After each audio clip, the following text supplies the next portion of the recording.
টঙ্গীর তুরাগ তীরে বিশ্ব ইজতেমাকে মিডিয়ায় 2 পর্ব বলা হলেও এটি আদৌ 2 পর্ব নয়, বরং দুটি ভিন্ন পক্ষের ভিন্ন ইজতেমা। যেই তাবলিগের 6টি মূলনীতির অন্যতম ছিল ইকরামুল মুসলিমিন তথা মুসলিম ভাইকে সম্মান করা, সেই তাবলিগের মধ্যে নজিরবিহীন সংঘর্ষে তৈরি হয়েছে দুটি পক্ষ। মূলত দিল্লির মাওলানা সাদ সাহেব নিজেকে বিশ্ব তাবলিগের একক আমির ঘোষণা করা এবং বিভিন্ন বিষয়ে মারাত্মক বিভ্রান্তিকর বক্তব্যের কারণে এই জটিলতার সৃষ্টি হয়েছে। 1926 সালে ভারতের মেওয়াতে দেওবন্দি ঘরানার আলেম মাওলানা ইলিয়াসের হাত ধরে তাবলিগের এই ধারার সূচনা হয়। প্রতিষ্ঠার পর থেকে প্রায় 100 বছর যাবৎ বরকতময় এই সংগঠনের মাধ্যমে বিশ্বের কোটি কোটি মানুষ হেদায়েতের দিশা পেয়েছে। তাবলিগের মেহনতে কত অমুসলিম মুসলমান হয়েছে, কত মানুষ পরিপূর্ণ ইসলামী জীবনযাপন শুরু করেছে, তার কোনো হিসেব নেই। ইসলামের সততা, ইনসাফ ও সাদাসিধে জীবনাচারের আদর্শ নমুনা ছিল এই তাবলিগ জামাত।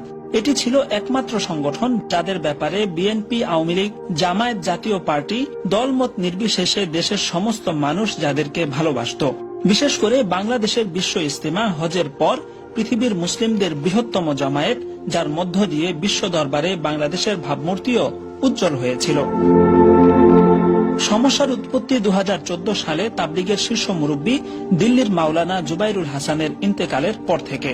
তখন এই মাওলানা সাদ সাহেব অনেকটা প্রধান মুরব্বীর ভূমিকায় অবতীর্ণ হন এবং একের পর এক বিভ্রান্তিকর বক্তব্য দিতে শুরু করেন, যার মধ্যে অন্যতম হচ্ছে ক্যামেরা মোবাইল পকেটে নিলে নামাজ হবে না। যে আলেমগণ ক্যামেরাওয়ালা মোবাইল রাখাকে জায়েজ বলেন, খোদার কসম তারা গাধা গাধা গাধা।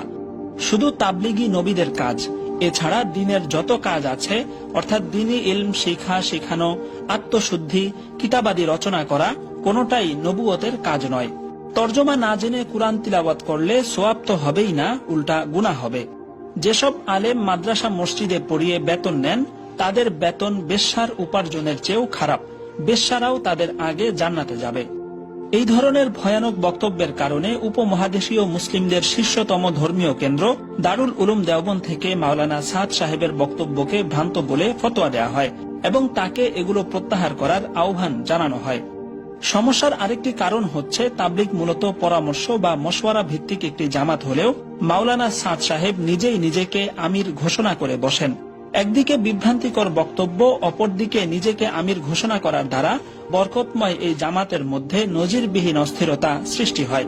সে সময় হঠকারিতা ছেড়ে মূল ধারায় ফিরে আসার জন্য ভারত, পাকিস্তান এবং বাংলাদেশের শীর্ষ ওলামায়ে কেরাম মাওলানা সাদ সাহেবকে একাধিকবার মৌখিক এবং লিখিতভাবে আহ্বান জানালেও তিনি তাতে কর্ণপাত না করায় পরিস্থিতি চূড়ান্ত আকার ধারণ করে।